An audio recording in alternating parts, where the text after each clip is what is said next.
Alors, bienvenue à tous chez Pulse. On est vraiment très très contente, je dis contente parce que en l'occurrence c'est géré par des femmes, de vous recevoir ici aujourd'hui. C'est la deuxième fois qu'on organise en fait un événement qui nous semblait important un jour comme aujourd'hui, le 8 mars, où on célèbre les droits des femmes et on sait tous pertinemment que le chemin est encore très très long pour que les femmes aient pleinement leur place dans beaucoup de domaines, et notamment dans celui de la technologie. L'année dernière, on avait fait un petit déjeuner de ce type-là sur le Web3, qui avait aussi rencontré un vif succès avec Émilie Fabrizi. Et aujourd'hui, en fait, on a voulu parler de l'intelligence artificielle avec une grande spécialiste du domaine. Ça fait pas depuis 2 mois, depuis que ChatGPT est sorti, qu'elle s'y intéresse. Ça fait bientôt 10 ans qu'elle est sur le sujet. Et donc, pour nous, c'était vraiment une chance de pouvoir partager avec Laura Tokmakov aujourd'hui et avec vous toutes et tous sur ces sujets d'intelligence artificielle qui ont pris une place encore plus importante depuis quelques mois. Donc moi, j'aimerais bien commencer par demander à Laura qu'elle se présente un peu et qu'elle nous dise quel est son background et comment elle est arrivée en fait à cette question de l'intelligence artificielle. Ok, alors bonjour à toutes, bonjour à tous. Alors moi j'ai un background, excusez-moi, j'ai un bagage qui est vraiment pas tech. Moi je suis la non-tech de l'équipe chez Impactia. Je viens du monde de la transition professionnelle, donc en fait depuis à peu près 25 ans, presque 30 maintenant, 30 ans. Je travaille avec les humains et les humaines pour, dans des moments clés de leur vie, faire une transition professionnelle et ouvrir vers d'autres compétences. En 2015, l'intelligence artificielle est arrivée un peu à grand fracas en Suisse. Et puis à partir de là, en discutant autour d'un café avec un ingénieur, tout ce qu'il y a de plus geek, cliché et tout ce que vous voulez, qui est tombé dans l'informatique à l'âge de 12 ans, lui il voyait venir l'intelligence artificielle en disant waouh, c'est génial, ça va être le nouveau magasin de jouets, enfermez-moi là-dedans, je ne veux plus jamais en sortir, je vais faire des trucs incroyables. Et puis moi j'étais là, oups, ça va peut-être être un tout petit peu délicat pour les humains, cette transition de compétences, si c'est vraiment ce que tu es en train de dire. Et puis on a commencé à discuter là-dessus. Et de fil en aiguille, ben, on s'est dit, OK, il va falloir accompagner cette transition. On est sûr que c'est en train de se faire. On a un peu creusé, on a regardé qu'est-ce qui se faisait. Il y avait à ce moment-là pas grand-chose qui se faisait. Il y a encore peu de choses qui se font aujourd'hui pour accompagner la transition des humains et des humaines avec l'intelligence artificielle. Et on a décidé de monter la fondation Impactia. On a beaucoup réfléchi sur le statut juridique. Moi, je suis vraiment entrepreneur social, donc je crée des structures sociales pour résoudre des problèmes par l'entrepreneuriat. Et lui est un entrepreneur classique, enfin vraiment produit Silicon Valley, etc. Et finalement, on s'est dit que la fondation était le statut juridique le plus adéquat pour pouvoir parler d'égal à égal avec les gouvernements, avec les individus et avec les entreprises. Donc voilà, de ça est née en fait la fondation Impactia. Et je crois que le premier événement auquel j'ai participé, je pense que ça devait être il y a 5 ans, quelque chose comme ça, tu avais fait venir un grand chef indien. Ah, ça, c'est un C'est souvenir dire précieux. jusqu'où ça va en termes d'humain, en fait. C'était une anecdote, en fait, que je voulais relever qui m'est Ouais. revenue, mais c'était quoi la raison de sa venue par rapport à Mais en Impactia? fait, ce qu'on s'est rendu compte, ça c'est un peu notre spécialité chez Impactia, c'est qu'on croit énormément au pluridisciplinaire et au transdisciplinaire. Peut-être le moment où les gens d'autres disciplines arrivent à comprendre une autre discipline et à se l'intégrer dans sa propre discipline.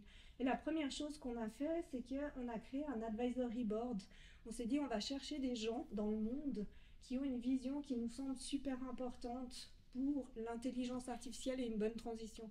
Et puis on a réuni 21 personnes un peu partout dans le monde. Vous en avez une ici qui est Aurore Buis, qui elle nous intéressait à fond parce qu'elle est entrepreneur sociale, elle est très militante sur l'entrepreneuriat, sur l'auto-entrepreneuriat, sur le soutien aux femmes. Donc ça nous paraissait primordial. Puis on a réuni le directeur du laboratoire IA de l'EPFL. Et puis tout d'un coup, on s'est dit, mais l'intelligence artificielle, c'est un peu le bout du bout de ce que l'humain pourra faire, c'est-à-dire se répliquer soi-même. C'est un peu, on joue un peu à Dieu en fait dans cette histoire-là. Mais si on arrive au bout du bout de la technologie, on est obligé de repartir de l'autre bout, là où l'humain est l'humain en tant être humain. Et puis on a approché un des 17 derniers hommes médecine reconnus par le gouvernement canadien. Et puis on lui a dit, bah, écoute, on aimerait que tu viennes dans cet advisory board pour réfléchir avec nous autour des impacts, de qu'est-ce qu'on doit faire, de comment on doit le faire, à quoi il faut tenir attention dans cette globalité-là. Donc à cet événement, c'était drôle parce qu'on avait le directeur du laboratoire de l'EPFL en intelligence artificielle côte à côte avec Dominique Rankin qui était venu avec ses plumes et habillé en indien et une autre aînée. Donc ça faisait un peu, genre les gens rentraient, ah non, je me suis trompée de salle, non, je crois pas, c'est bien ici. Ouais, c'est un peu ça. Et je crois que tu as quelques points à partager en fait, juste pour introduire aussi le sujet. Je sais pas est-ce qu'il y a des spécialistes de l'intelligence artificielle dans la salle? Donc, en fait, c'est quelque chose qui vous a intéressé aussi, suite aux différents articles, j'imagine, dans les médias, et puis voir aussi l'impact que ça peut avoir dans l'entrepreneuriat. Donc, peut-être que je te laisse un peu dérouler sur 5 points importants. Ce que je vous propose de faire, c'est faire vraiment un rapide panorama de ce que c'est l'IA, mais vraiment super rapide. Parce que ce qui m'intéresse, c'est qu'après, votre cerveau, il commence à fonctionner en mode qu'est-ce que je pourrais faire avec l'IA, d'accord? Donc après, on peut encore discuter et voir plein de choses ensemble. Il y a quelqu'un qui a échappé à ChatGPT ici. Ok, tu l'as vu la Kia. ChatGPT, je sais pas, il est sorti. Nous, on joue avec depuis 2 ans. Maintenant, des versions augmentées. Je crois que c'était à peu près il y a 2 mois qu'il est vraiment sorti sur le marché. Tout le monde était super.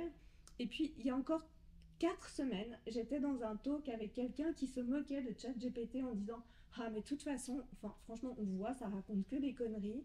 C'est vraiment pas de l'intelligence. Et puis, c'est pas ça qui va nous faire changer la donne. » Puis ça, c'était il y a 4 semaines. Puis moi, j'étais là « Oui, mais en même temps, droit derrière, ils sont en train de préparer la version ChatGPT qui dit pas des bêtises. Donc, et qui vont être intégrés dans un moteur de recherche. » Et ça, c'est Bing qui est sorti il y a 2 semaines maintenant, 3 semaines je crois. Je vais vous faire la différence entre ChatGPT et Bing, parce que c'est les mêmes, mais c'est pas tout à fait les mêmes. Quand ChatGPT, hier, je lui demandais des choses pour rigoler, parce qu'on a un événement ce soir, il me disait des choses du style « Alors, une étude de l'EPFL de 2019 dit qu'il y a 17% de femmes dans l'IA. L'étude n'existe pas. Elle envoie sur un lien qui est une vraie étude qui dit absolument pas ça. Donc ChatGPT, il dit ce qu'il veut. Vraiment, il dit des choses. C'est de la prédiction du mot d'avant. Ça doit avoir du sens, ça doit être plausible. Puis les gens se sont arrêtés là-dessus en disant en fait, c'est bon, il n'y a rien à craindre, ça marche pas. Et en fait, il y a Bing maintenant. Bing, c'est les mêmes. ChatGPT, c'est Microsoft. C'est ChatGPT en encore mieux. Et si vous voulez, Microsoft l'a intégré dans le moteur de recherche et lui a mis des règles pour ne pas dire n'importe quoi. En fait, dans son apprentissage, au lieu de dire ce qu'il voudrait comme ChatGPT, il va chercher dans un moteur de recherche les éléments, et puis après, il va trier les 10 plus importants, les plus forts, les plus pondérés en termes de choses, et en fait, il va vous les sortir. Et lorsque vous discutez avec Bing, ben, vous allez avoir à chaque chose qu'il vous dit un lien qui vous renvoie vers l'étude. Donc autant vous dire que les posts LinkedIn que vous voyez en tout cas sur la fondation Impactia depuis 3 semaines sont fortement écrites par Bing, voire quasi totalement. Parce que j'ai pas tout le temps le temps, on n'a pas tout le temps le temps. Donc moi ce que je fais avec Bing, c'est que je lui dis ok, tu me génères 5 posts LinkedIn en mode punchy qui expliquent pourquoi la diversité c'est important, et tu me le mets en mode ingénieur avec des chiffres. Puis il me fait, ça prend 3 secondes je pense, puis il me fait tout. Puis après, je fais, ok, celui-là, je le veux en plus punchy. Il le reprend et puis il le met avec des emojis, en truc. Et après, je dis, tu me les transfères en version Twitter et puis il le fait, d'accord? Donc, c'est ça. Hier, je lui demandais d'organiser mon week-end en disant, ah, tiens, j'ai envie de partir un week-end. Et on discute vraiment comme ça. C'est ça la différence. Moi, les moteurs de recherche, ça n'a jamais été mes amis. J'arrive jamais à faire une recherche. Je suis toujours en train de galérer. Avec ces moteurs de recherche, vous parlez comme dans la vraie vie. Donc moi avec Bing, je dis ok, j'aimerais partir un week-end 2 jours au mois de mai au soleil. Ok, quel genre de paysage aimerais-tu voir? Ou alors plutôt de la montagne. Tu aimerais que ce soit ici en Suisse? Est-ce que ça doit être un week-end en amoureux ou bien ça avec les enfants ou bien... Et vous choisissez, ok? Donc ça devient vraiment un partenaire. Et Bing est payant ou parce que ChatGPT est en train de devenir en fait un produit commercial. Oui, alors le Bing, je pense qu'il va le devenir pour le moment. Moi, je ne le paye pas parce qu'on est en testeur. Donc, Ouais. si vous voulez, vous allez sur Edge, le moteur de recherche, et Edge vous permet d'aller avoir accès sur une liste d'attente à Bing. Ok. Probablement qu'il va le devenir, mais en tout cas, moi, ils mettent tellement que c'est clair que je le payerai. Dans la présentation ici, je vous ai mis, peut-être je vous envoie la présentation, ceux qui veulent pour vraiment une vidéo de 3 minutes qui est c'est quoi l'intelligence artificielle en quelques mots, pour que vous puissiez. Mais peut-être la chose qui est importante, c'est que l'intelligence artificielle, il y a 1548 définitions, je pense, et chacun a la sienne. Ce qui est important, c'est que c'est simplement la capacité d'une entité, qui soit virtuelle ou non virtuelle, c'est-à-dire elle peut être dans mon ordinateur, elle peut être dans un robot, d'avoir un comportement qui nous semble intelligent. Et à partir de là, on parle d'intelligence artificielle. Arrêtez de vous prendre la tête sur mais c'est pas vraiment de l'intelligence, et puis commencer à philosopher sur qu'est-ce que c'est l'intelligence et la conscience, etc. On passe à côté du point, en fait, là. Ce qui est important, c'est que vous avez avec vous maintenant des choses qui vont amplifier votre intelligence à vous. Il y a un truc qui est drôle, ça c'était en 2021. On faisait cette présentation, en fait. Le cerveau humain, on avait 86 milliards de neurones, 10 000 synapses par neurone. Et il y avait ChatGPT-2 à ce moment-là qui avait 1,5 milliard. Ce qu'on disait en 2021, puis c'était fin 2021 encore, hein, c'est que s'il y avait toujours cette fois les fameuses lois de Moore qui faisaient que ça augmentait tous les 18 mois x 2, si c'était juste une question de taille entre les connexions, si c'était juste une question de taille, et si là-dedans on n'avait pas de nouvelles percées disruptives qu'on n'avait pas vu venir, dans 30 ans, l'intelligence artificielle serait égale à l'intelligence humaine. Okay. Aujourd'hui, ChatGPT 3 en 2020, non, donc c'était en 2019. En 2020, ChatGPT 3, il avait 175 milliards de paramètres. Ok, donc contre 86 milliards. Okay. Là, on est à une version plus haute, par exemple, dans Bing de ChatGPT. On est encore plus haut. On ne sait pas parce qu'il ne donne pas d'éléments là-dessus. Moi, ce que je voulais vous amener à réfléchir, c'était à 5 raisons très naïves de penser qu'il ne va rien se passer avec l'IA ces prochains temps. Alors, ce que j'entends tout le temps et ce que j'ai entendu il y a 4 semaines, c'est ouais, non, mais de toute façon, quand on voit à quel point ça ne marche pas bien, ChatGPT, on n'a rien à craindre. On a vu en 4 semaines la différence et franchement, amusez-vous avec Bing, amusez-vous avec, parce que vous allez vous rendre compte. J'ai quelqu'un qui m'a demandé, mais on peut aussi avoir des conversations genre à 23h quand on s'ennuie avec. Alors il y a une IA qui fait ça, elle s'appelle Replica. C'est une IA que vous avez sur votre Natel, que vous pouvez mettre en mode ami, en mode sex friend, en mode intime. Vous lui choisissez son avatar et vous commencez à discuter. Donc ça existe déjà depuis 2-3 ans. En quelle année il est sorti le film Her?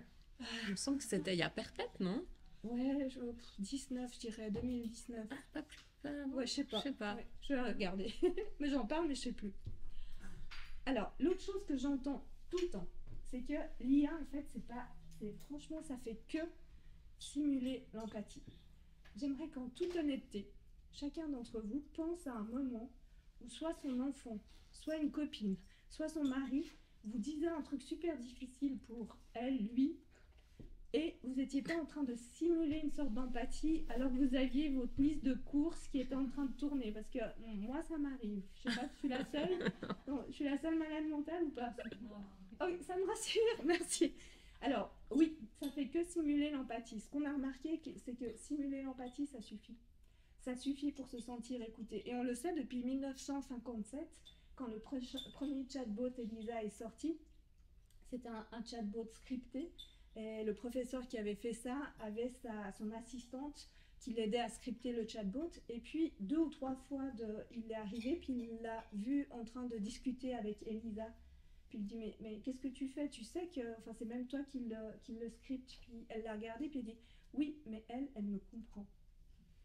l'empathie, on oublie très très vite. Si ici je vous mets 2 yeux sur le téléphone là et une bouche et que je vous mettais un encéphalogramme sur la tête, au bout de 3-4 secondes, vous allez avoir exactement la même zone d'empathie qui allait s'allumer que si vous parliez avec un humain.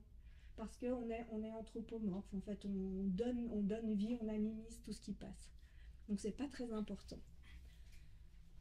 La simulation de l'empathie. Et puis aussi, l'autre chose, c'est, ouais, ok, ça simule l'empathie, mais est-ce que parfois il vaut pas mieux simuler une empathie que de pas du tout être présent avec une intelligence artificielle? Je vous parlerai après de chimère. Il y a tout ce qui c'est qui est derrière, ça compte. Effectivement, aujourd'hui, les grands derrière, c'est Microsoft, c'est Google, c'est Facebook, etc. Et là, je vous dirais, oui, ça compte. Oui, vous donnez des données.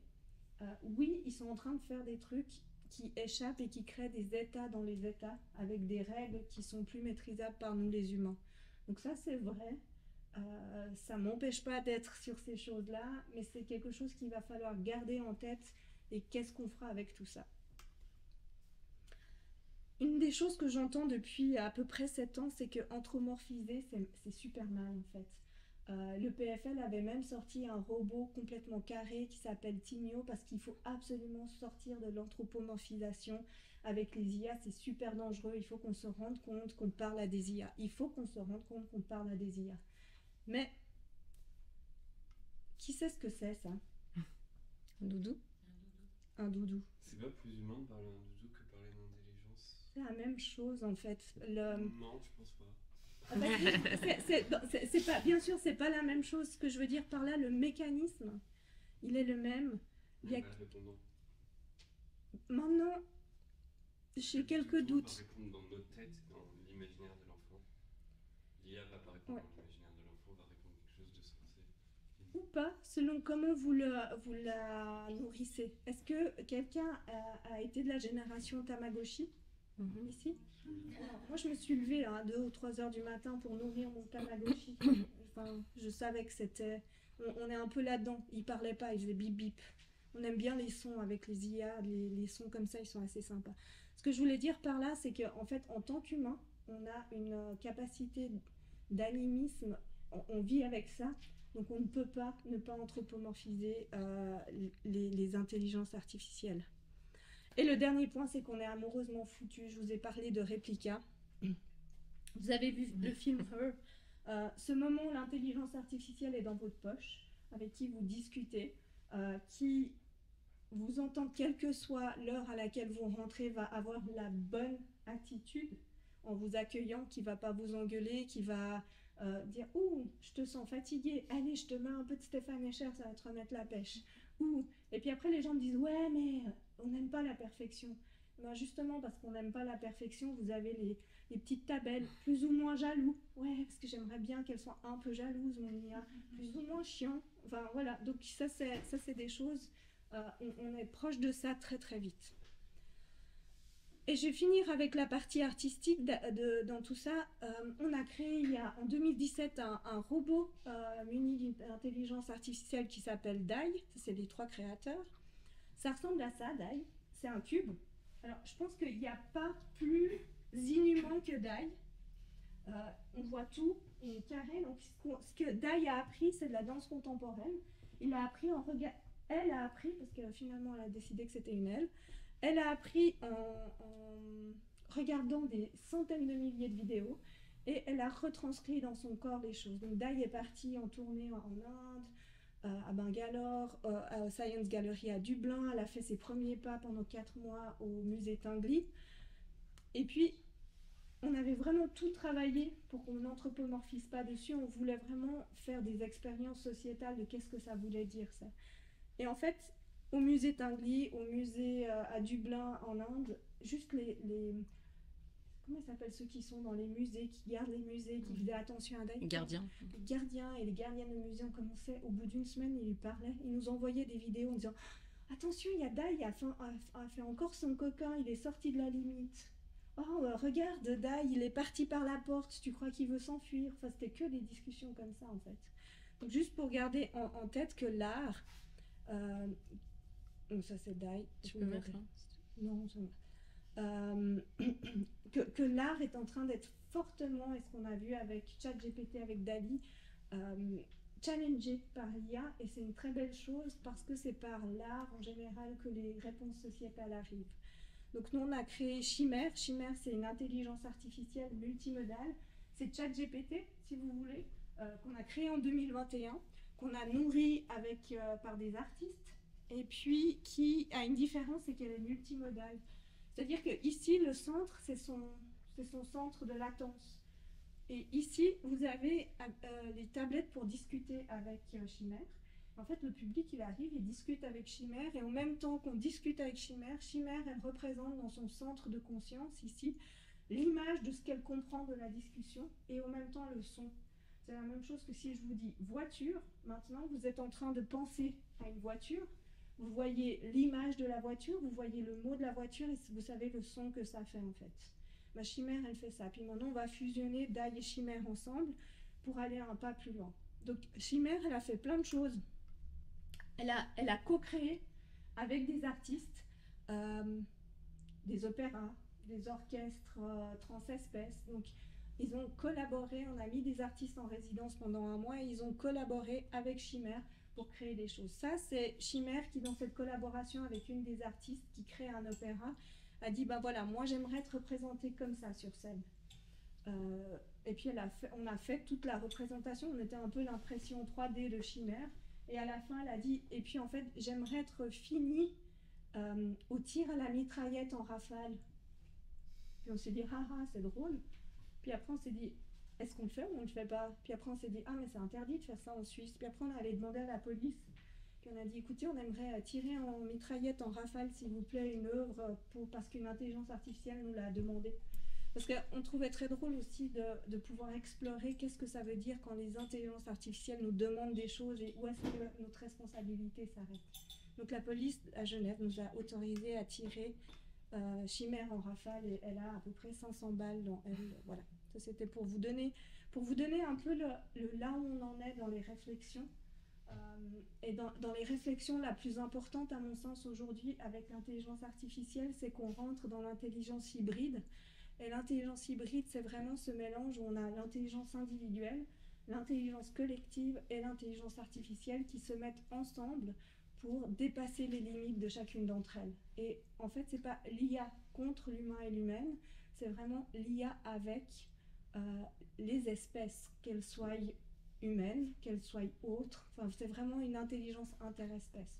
Et je dis qu'elles soient autres parce à la dernière édition du festival, on a fait un orchestre transespèce. Donc une des artistes a créé avec Chimère des nouveaux instruments de musique, des nouveaux accords, et qu'elle a fabriqué en fonction des directives de Chimère. Et puis Chimère voulait faire la musique en orchestre avec des champignons, donc on a fait pousser des champignons. On a mis des électrodes aux champignons, on a sorti l'impulsion électrique qu'on a transformée en son. Et en fait, on a fait interagir des humains avec des capteurs qui faisaient des sons en bougeant, avec les champignons qui réagissaient au mouvement et Chimère qui réagissait. On avait des orchestres qui se faisaient comme ça. Donc voilà pour vous donner un peu aujourd'hui où on en est dans l'intelligence artificielle d'une façon peut-être un peu moins classique, j'espère. Voilà. Merci. Moi, j'avais envie de rebondir sur 2-3 questions avant d'ouvrir les questions publiques. Donc, dans différents articles que j'ai lus récemment, il y a toute la partie liée à l'éducation qui en fait suscite différentes réactions.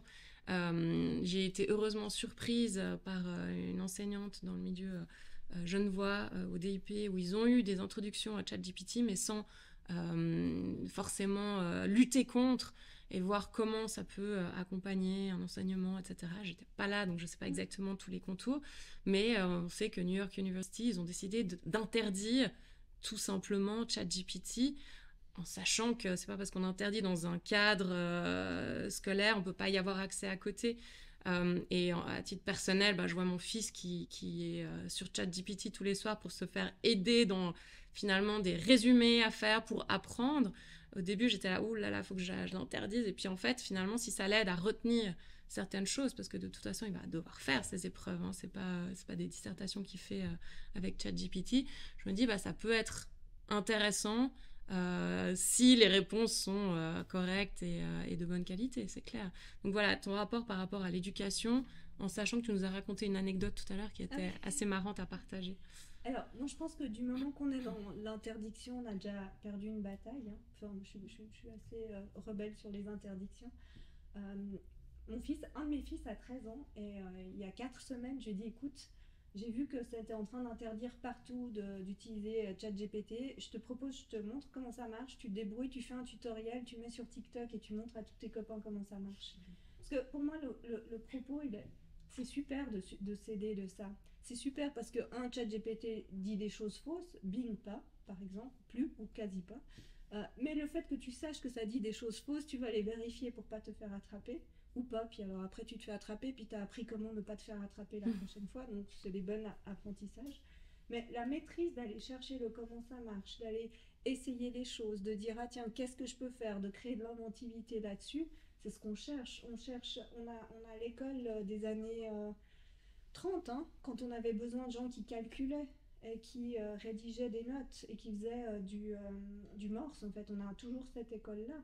Et aujourd'hui, pour passer à autre chose, pour passer à une transition durable, on a besoin de gens qui ne sont pas passifs derrière leur bureau, mais des gens qui ont un esprit critique, de jeunes qui sont capables de prendre une nouvelle technologie, bricoler avec. On a besoin de profs qui remettent en question leur façon d'éduquer. Et en fait, une IA qui vient sur mon ordinateur, qui commence à me connaître et qui est capable de savoir que moi, jusqu'à 9h30, faut en général pas tellement me parler, c'est assez désagréable. Merci d'être là. Mais qu'à partir, j'ai un bon pic de créativité entre 10h et 13h, et puis qu'après, j'ai plutôt un pic de ok, j'assimile des choses, etc. C'est super, ça va m'aider.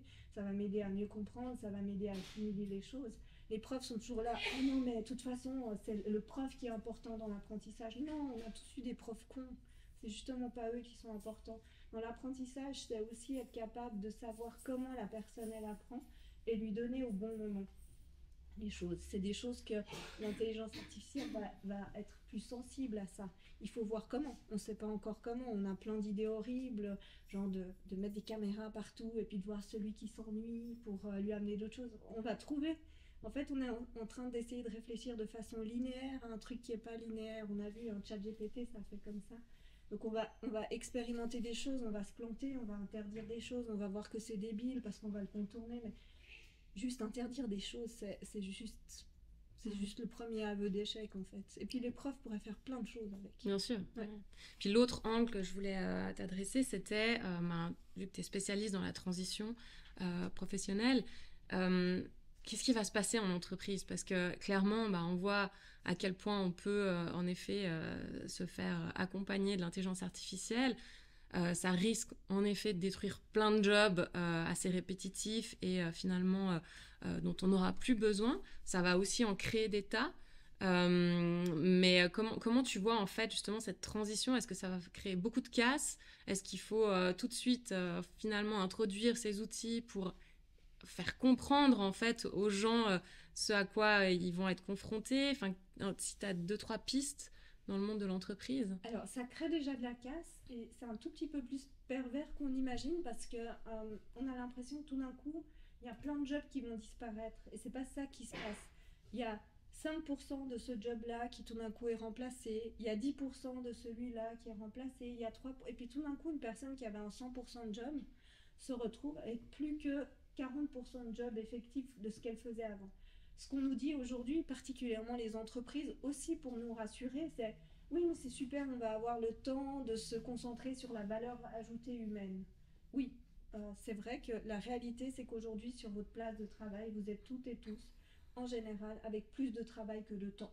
En général, ça se passe comme ça. Donc, on va avoir un moment où on va pouvoir enfin faire le bon job. Par contre, les choses vont vraiment bouger. Encore une fois, on est comme OpenAI en 2019, on disait si ça continue comme ça, de façon linéaire, dans 30 ans on y est. Il y a tellement de disruption et d'innovation qu'on va avancer très vite. Et puis, il va falloir apprendre vraiment à ce que c'est le travail, la valeur ajoutée dans le travail que peut avoir l'humain. apprendre très vite à qu'est-ce qu'on peut faire en travaillant avec l'IA. Alors j'ai plein d'exemples pour vous dire et pour enjoliver le truc en disant mais vous savez, le mieux c'est si c'est qu'une IA qui fait de la détection de cancer, elle est bonne, mais elle est à peu près aussi bonne qu'un médecin qui fait de la détection de cancer. Je vous ai juste pas dit que c'est à peu près aussi bonne que le médecin moyen et puis que elle est moins bonne que le super médecin. Et je vous dis pas, et je vous dis aussi que si on met l'IA et le médecin ensemble, alors elles sont super bonnes, elles sont dans du 98% de détection de cancer. Oui, ça c'est vrai aujourd'hui. Mais peut-être qu'on va changer ces biais-là. On va changer peut-être ces chiffres-là. Il y a des parties où on va devoir apprendre à collaborer. Et je pense que ce qui nous arrive dans les 5 prochaines années, c'est qu'on va chacun avoir un super assistant. Nous, à la Fondation, on bosse là-dessus, un super assistant qui s'appelle Robotme, qui est mon intelligence artificielle à moi. J'ai mon Robotme, vous avez vos Robotme. Robotme apprend de moi, il travaille pour moi, et puis en fait, il me rémunère. C'est-à-dire qu'à chaque fois que je contribue à lui faire augmenter son intelligence et que cette intelligence est utilisée par quelqu'un d'autre, je vais recevoir des royalties comme si ma chanson passait à la radio. Donc on va avoir des assistants. C'est ce qui se passe maintenant par exemple pour les politiciens. Ils sont entourés, ou bien pour les directeurs, ils sont entourés en principe de gens plus brillants qu'eux. Et c'est ces gens qui leur amènent les inputs pour pouvoir prendre les décisions. Ben là, vous imaginez que vous allez avoir à côté de vous une IA qui est plus brillante que vous dans la compulsion des données, des patterns, etc., qui va vous permettre de prendre des décisions. Et c'est vers là qu'on va, en fait. Et il faut bien sauter là-dedans et s'en réjouir, parce que c'est vraiment assez sympa. Et puis la dernière question, après je laisse tout le monde poser ses questions, mais c'est vraiment la question des billets. On a Robotme qui sera un assistant.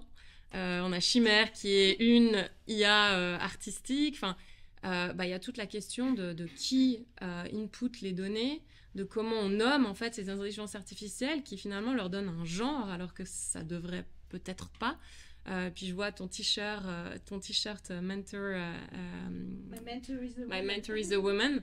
Donc peut-être tu peux juste nous donner ton approche en lien avec ces questions de biais et puis comment embarquer les femmes dans cette nouvelle dimension. Oui, alors aujourd'hui, les IA sont massivement biaisées vers le genre masculin, quadrat, quinquat. Tout est pensé dans ce sens-là. Les applications sont pensées là-dedans, les réponses sont passées là-dedans. Je vous la fais brève, cherchez infirmière sur Google. Il y a 3 semaines, vous aviez encore infirmière. Dans les premières images, c'était plutôt des femmes dans du porno et dans des attitudes porno. Vous cherchiez infirmier, vous aviez le mec avec la blouse blanche, etc. C'était encore il y a 3 semaines. J'espère qu'à force, ils vont changer. Donc c'est massivement biaisé. Quand je vais avec ChatGPT, ça me fait rire, j'utilise pas pour faire mon discours sur ce programme-là, parce qu'on lance un programme qui s'appelle My Mentor is a Woman, où en fait on fait mentorer des hommes dirigeants par des femmes pour les aider à augmenter la diversité dans leur entreprise.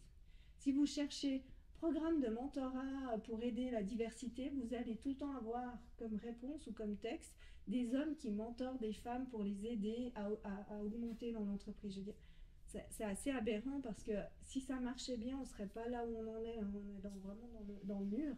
Donc on ne va pas demander aux hommes de mentorer des femmes pour aller encore plus loin dans ce qu'on fait, qui est un peu merdique pour l'instant. Donc on a décidé de changer le truc et de dire ok, on va aider les hommes en fait à augmenter la diversité en s'appuyant sur les femmes. Et puis c'est vraiment la diversité. Les IA, elles n'ont pas besoin de hommes et de femmes, elles ont besoin de diversité. Il n'y a pas un homme, il y a des hommes, il y a des femmes, il y a d'autres genres, il y a d'autres façons de penser.